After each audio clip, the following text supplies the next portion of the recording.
runtiina anigu maxamed ahaan si gaara ayaan ugu duceynayaa Cawil Daahir Salaad maxaa yeelay 33 sano ayay u socotay inta aynu isnaqiinay oo aan xamar wada joognay oo aan London wada joognay oo aan wada shaqaynaynay hal qof oo isku nooc ah ma sha Allah isagoo aad u daayar ayuu shaqada bilaabay sida dhalinyaradii kale oo yaryaray kadibna hadda waa ka heerkaas ka gaaray barnaamijka aad aragteen dad wadaag ayuu gudbinayay intii dambe oo dhan warkana waa kii akhriyay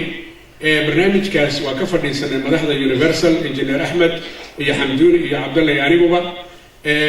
waxa aan go'aansanay in barnaamijku uu noqdo mid sidiisii u socda ragga ka shaqeynayana ay noqdaan rag sidoo u waday ku dadaala inay u wadaan walow ay dhici karto inaynan haaba karin oo aanan gaari karin laakiin aan isku dayi doono waxaan raggan aan u sheegay Cawil Allah u naxariisto barnaamijka markuu dadku ay ka qayb galayaan sidoo isugu keeno anigu isuma keeni karaan ku yiri dadka ilaahay maaragta u naxariisto laakiin waa dadaalaynaa hanari oo intii karaankeena waxa kale oo aan jeclahay inaan hawada dadka naga daawanayo dadka caawalka jooga u sheego barnaamijka dood wadaag waxa uu leeyahay calaamad ama looga lagu yaqaan oo ah screenka agtiisa yaalay markastoo isagu barnaamijka gudbinayo oo muuqaalkiisii ah inuu sida ahaado ayaynu go'aansanay barnaamijku markastoo hawada ka baxay oo xus gaar ay noqoto warkana waa kii wariye sare ahaa waxaan xusuusanayaa markuu ka baxayo warkayaga warka xiga intaynu ka gaarayna nabaadiino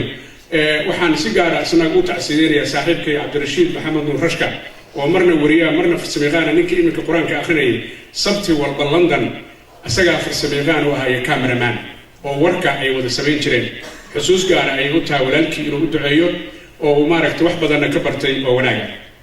anigoo ku hadlayo magaca telefishinka caalamiga ee Universal maamulkiisa sare iyo dhammaan shaqaalihiisa adduunka dacaladiisa waxaan idinkaga mahad celinayaa imaatanka aad timaadeen iyo jawaabta aad ka bixideen inaynu caawa halka ku kulanno u duceyno ducadeenu ma istaagin ilaa 22 December mana istaagi doonto biidilaahi kariim dhinaca gargaarka ayuu ku wanaagsanaa gargaarkii ugu dambeeyay wadana waxay ahayd gabar yar oo xanuunsan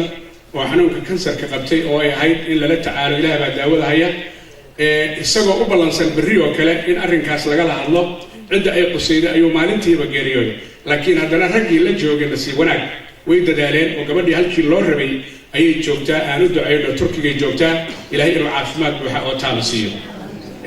qofka qof u gargaara Allah awoodalaya u gargaaraya markaynu anagu isu naxariisano ayaa Allah awoodalaya noo naxariisanaya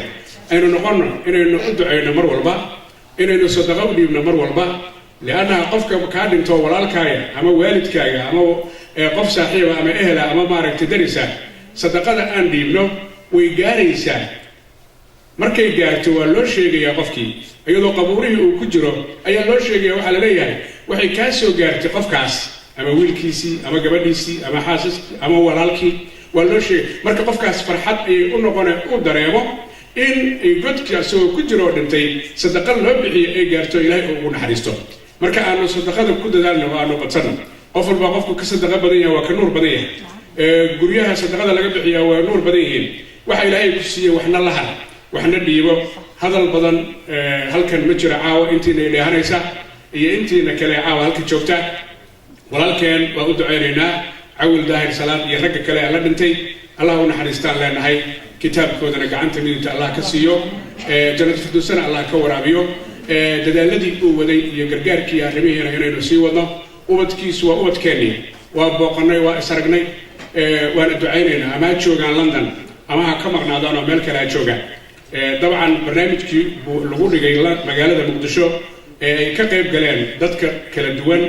aad ka dhahateen Universal wiilkiisii curadkiisii bile ayaa ka hadlay oo Malaysia ka yimid oo ma sha Allah u hadlay sidii aabihii uu maaragtay ula dardaarmay oo ah in loo shaqeeyo dalka iyo dadka wanaaga in loo heliyo wixii dhibana laga cararo marka inta ubadka lagu guubaabiyana waa laga maarmaan hadal badan ahaan ma buuxiyo intaan u yarahay waa intaan u weynahay inta jinkeeya waa dhamaantiin halkiina fadhisaan iyo kuwa dibadda joogaba aad baad u mahadsantihiin wasalaamu calaykum waraxmatullahi wabarakaatuh